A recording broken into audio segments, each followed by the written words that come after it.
ನಮಸ್ಕಾರ ಎಲ್ರಿಗೂ, ಹೆಂಗಿದ್ದೀರಾ? ನಾನು ನಿಮ್ಮ ಸುಜಾತ ಮಲ್ನಾಡ್.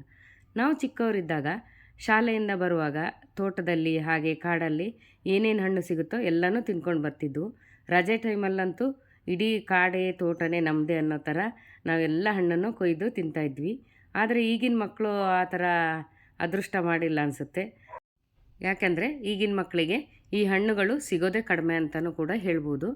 ಹಾಗೆಯೇ ನಾನಿವತ್ತು ಅಂಥದ್ದೊಂದು ಹಣ್ಣನ್ನು ಪರಿಚಯ ಮಾಡೋಕ್ಕೆ ಹೊರಟಿದ್ದೀನಿ.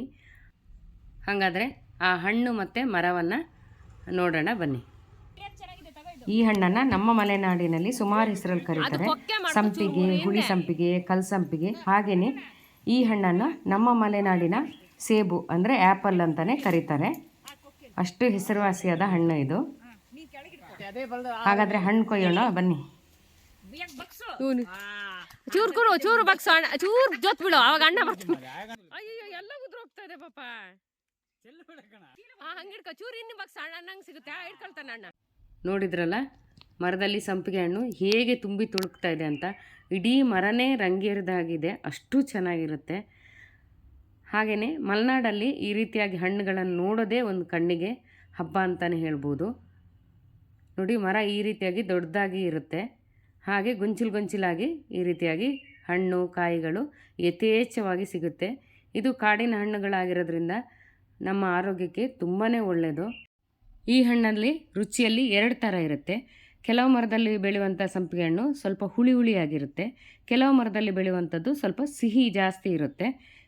ನಾವೀಗ ಕೊಯ್ತಾ ಇದ್ದೀವಲ್ಲ, ಈ ಮರದಲ್ಲಿರುವಂಥದ್ದು ಸಿಹಿ ಸಂಪಿಗೆ ತುಂಬಾ ರುಚಿಯಾಗಿರುತ್ತೆ.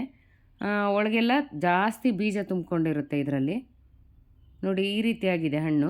ಹತ್ತಿರದಿಂದ ತೋರಿಸ್ತಾ ಇದ್ದೀನಿ ನೋಡಿ, ಎಷ್ಟು ಚೆನ್ನಾಗಿದೆ, ಗೊಂಚಿಲಾಗಿ ಅಲ್ವಾ. ಇದು ಸಾಮಾನ್ಯವಾಗಿ ತೋಟದ ಮಧ್ಯೆ ಕಾಡಲ್ಲಿ ಯಥೇಚ್ಛವಾಗಿ ಈ ಹಣ್ಣು ಬೇಸಿಗೆ ಕಾಲದಲ್ಲಿ ಪ್ರತಿ ವರ್ಷವೂ ಬೆಳೆಯುತ್ತೆ. ನಾವು ಚಿಕ್ಕವರಿದ್ದಾಗಂತೂ ಯಾವಾಗಲೂ ಈ ಹಣ್ಣುಗಳನ್ನು ಕೊಯ್ದು ತಿಂತಾಯಿದ್ವಿ.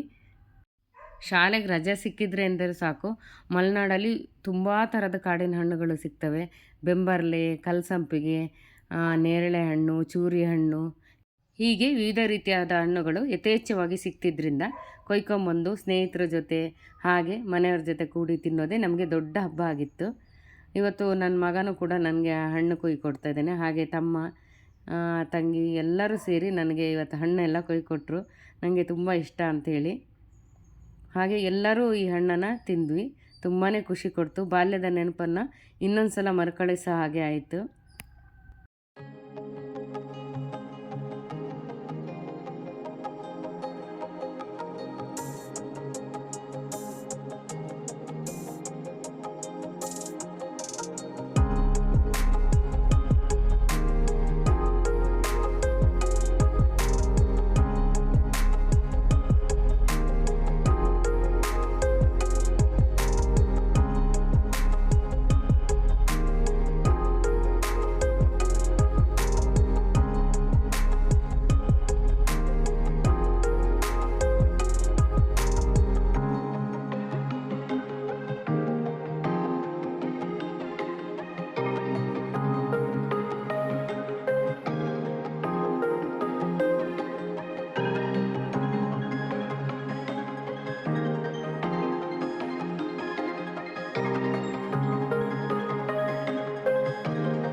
ನಾವಿವತ್ತು ಮನೆಯವರೆಲ್ಲರೂ ಸೇರಿ ತೋಟಕ್ಕೆ ಹೋಗಿ ಕಲ್ಸಂಪಿಗೆ ಹಣ್ಣನ್ನು ಹೀಗೆ ಕಿತ್ಕೊಂಡ್ಬಂದ್ವಿ.